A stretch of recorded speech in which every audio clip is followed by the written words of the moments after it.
is good, YouTube? Quinn Wade Basketball Analysis coming to you with a quick video. I wanted to let you guys know I got some new merchandise available, not just t-shirt anymore. I got different type of t-shirt, different type of shirts and logos that you can purchase on my spread shirt, and also hoodies now. We have expanded and added more to the channel and more merchandise for the brand. Thanks for supporting. It will be in the description and the links will be in the comment section below. Thanks for helping me and supporting the movement. Quinn Wade Basketball Analysis. I'm going to check out the video. What's good, YouTube? Happy Thanksgiving. Hope you guys enjoying y'all family and y'all day. I'm going to try to grind it up y'all day before the end of it and give y'all a video, something fun, something cool. Going based off the Tobias Harris video, you have a legitimate argument for either Tobias or Lou Williams. And as I start looking at the record of this Memphis team, a team that a lot of people felt like wasn't going to make the playoffs, a team that was going to be bad. I did have them in the playoff race before the season started, and I felt like they'd be in the running. I felt like they'd fall short at the end of the day. We won't know until it actually happens. They're injury away from being a bad team, just like you seen last year. Not only that, they just don't have enough offensive weapons. They got to improve this year, and Mike Conley and Marc Gasol are the aggressors. They run a lot of offense through both of them, and when they're in attack mode and they're putting a lot of pressure on the defense, they're a tough team to stop. And that actually is surprising because they age and they're injury prone. You'll think that the wear and tear make them decline, and right now they're playing some of the best basketball of their career. And the Memphis Grizzlies look good right now. And it's hard to pick against them because they've been proven. They're a proven duo. If they're healthy, they're not going to miss the playoffs. And they're in the Western Conference. That's something that you can't really say. You had teams like New Orleans and Denver. Even the Clippers barely missed it last year. So it's so competitive and so hard. But this team has been locked in to one of those spots each and every year. When Marc Gasol and Mike Conley is healthy, they just find a way to slow down the games, make it ugly and nasty, and grind it out and get the tough W's. And even if they don't, they can just grind you out and just blow you out because you're not able to score consistently enough on their defense, and they just, out execute you, slow it down, make you turn over the ball, make you take tough shots, and they just beat you slowly. 1 minute it's a 3-point lead, next minute it's a 5-point lead. Next thing you know, they outscored you by 6, and now you're down by 12 to 14 points at the end of the game. And this team has really been resilient. They have really been consistent, and this team looks good. And I wasn't expecting Marc Gasol to have the season that he's having, getting the amount of rebounds that he's getting, and just seeming so smooth and so confident right now. Shooting a fadeaway jumper, shooting a pull-up jumper, shooting a three-point jumper, and that was something that I am surprised about because Marc Gasol was always a deferring guy. He loved to keep his teammates involved. He loved doing the little things and the dirty work on the team. And this year, it just seems like once he gets the ball, he's letting it fly. Once he gets space, he's letting it fly, and he just looks so much aggressive. And same with Mike Conley. Mike Conley was a passive guy too. He was a guy that wanted to set up the offense and play his role. Now he's the aggressor. He's attacking in double teams. He's shooting threes. He's doing the pick and roll. He's getting to the rim. He's doing floaters. He just, anytime he can score, he's taking advantage of it too.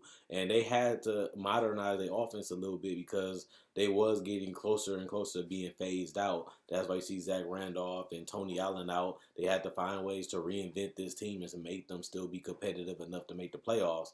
Only problem with this team is they're just not good enough to win it all.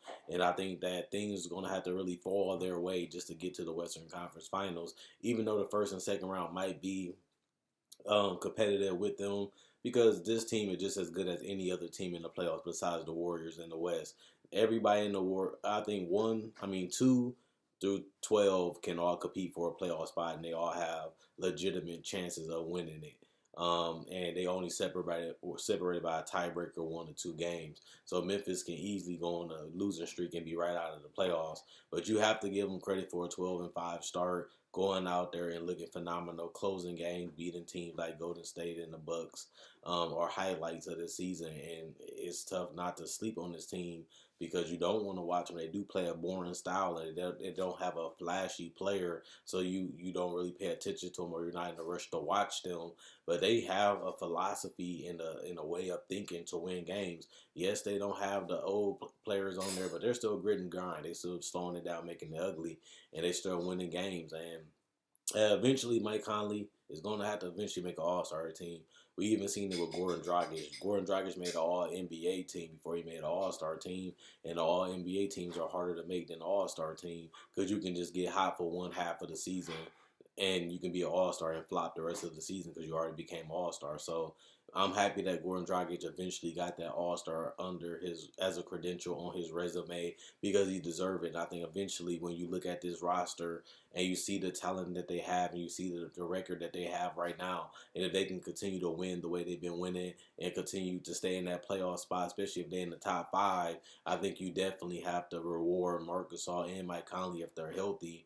Even if you have to do it through injury replacement like they were doing with Damian Lillard, you have to reward both of these guys because this is the team. They're the heart and soul. You need both. It's not like one or the other. They both are the offense. They both are what makes this team special. Without their scoring and without their shot making, this team is basically nothing. And we seen when Mike Conley got injured last year, they plummeted to one of the worst teams in the NBA very quickly. And that just shows you how important he is to this team. But if the same thing would happen if it happened to Marc Gasol because of his passing, his screens, his dribble handoffs, his ability to stretch out the floor to the 3-point line, his ability to put the ball on the floor at the 3-point line, get floaters, get fadeaways, get post shots, and to be able to pass out of the post. These are skills. These are things that he developed. And like I said, Marc Gasol, when he was younger, he was fine being a role player. He was fine playing a role. Now he has the confidence that he hasn't had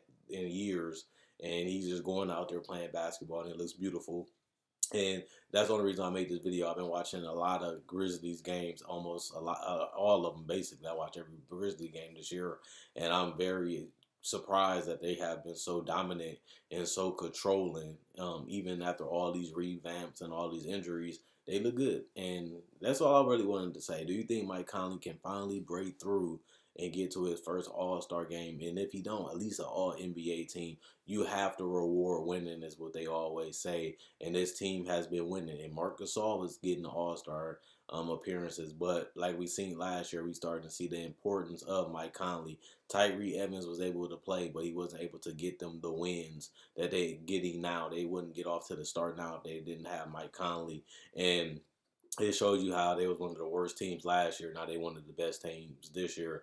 And they added some three-point shooting. They added Jaren Jackson to the starting lineup, give him some athleticism, some length, some size, and somebody that can cover a lot of space. Well, also plays well off of Mike Conley and Marc Gasol off and on the ball. So I think he complements this team perfectly. And I said that in my NBA rookie analysis breakdown about Jaren Jackson. He fits this team. He fits their style, and he fits playing with those two stars. And Mike Conley, 31, and Marc Gasol, 33. They still have a lot left in the tank for what we're seeing this year. So I wonder how long this is going to continue before they eventually have to let both of them go, or they reduce their roles so much that they just become role players. Yes, they can still play 25 to 30 minutes to 3 to 5 years from now. They can still be solid players, role players, but their identity, their brand, and their way and finding ways to win. These two players going to hang around long as they don't have a career-threatening injury. Other than that, they're going to be solid role players wherever they go because they know how to play the game. They know and understand the game, and they know how to go out there and win games, whether it's in the fourth quarter or whether it's just building that from first to the fourth quarter. This team has been battle-tested. They've been proven, and they're a sure thing when they're healthy, and I think that's something that they wanted to prove this year. If me and Mike Conley healthy, we can beat anybody. We can compete with anybody.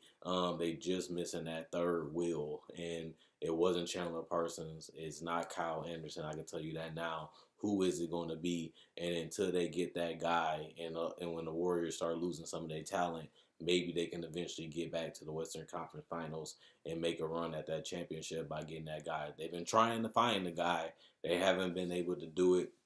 They've been paying people to do it, but they haven't lived up to the hype of the people they paid. Mike Conley, Marc Gasol, they living up to it. They still doing the grit and grind. They still winning games. But eventually, they're going to have to either move on from this era with Mike Conley and Marc Gasol eventually, or they're going to find that piece that can really take them to the next level. Maybe it's Jaren Jackson. maybe he develops and become more aggressive and continue to space out that floor and be able to take over, and it really helped them last a couple of years longer because how young he is and how much potential that he has. Or maybe it's another guy. Once Chandler Parsons' contract goes up, they can offer it to somebody else, and Jaren Jackson will still technically be under his rookie contract to the point where they'll be fine and still be competitive enough to have no severe injuries, and maybe they can find a way to win with that roster with Jaren Jackson and another guy with Marc Gasol and Mike Conley. They still know how to shoot. They still know how to play defense. They still know how to execute. And as long as they know the simple, basic fundamentals of winning games, they're going to always be fine, whether if they're making the playoffs or not. People going to respect this team and what they have built and what they have done in their identity, and they play the game the right way. And that's something that you can't take away from them, whether they make it to the playoff this year or not, whether they win a championship or not. This is one of the teams that has been a constant in the NBA, and they deserve all the credit and respect that you can give them. But they have fallen short of winning it all. Other than that, there's nothing else you can question with Mike Conley, Marc Gasol, and the Memphis Grizzlies. So let me know if you think Mike Conley should be an all-star this year. He's putting up some of his best numbers, not the best of his career, but around that level. And he didn't make it to the all-star game that year. But if they can get a higher seed and stay competitive with that record, I don't see how they can't get two in there, considering that Marc Gasol is playing and impacting the game on a different level of Mike Conley, but they both are essential to getting his team to win it. So you got to reward both of them. But somebody gonna have to get snubbed for both of them to make it, or maybe they get them in injury replacement. We don't know what's gonna happen. Their numbers can go up, their numbers can go down, and they can go on a losing streak. But right now, they showing that they're one of the best teams in the West, and we have to give them credit and respect for that. Check out my website, analysisplayground.com. Link in the description, comment section below. Check out my Facebook page, analysisplayground.com. Link in the description, comment section below. Like on Facebook to show support. Thanks for liking on Facebook. Thanks for watching the videos. I enjoy making these videos. You guys enjoy watching them. That's what keeps me going. Also, check out my Spreadshirt. There you can find t-shirts, sweaters, and hoodies, and other things like water bottles, cell phone cases, even a pillowcase, even a mouse pad. I got it all for you. Thanks for supporting the brand. Thanks for watching. Check out my older videos. I got over 1,000 videos, whether it's breakdowns, whether it's discussion videos, or whether it's just talking about the hottest topics in the NBA. I do it all. The number one source for basketball for you guys. The guy you trust, the guy you want to hear from. Quinn Wade, Basketball Analysis. I'm gone. Happy Thanksgiving. Enjoy your holiday.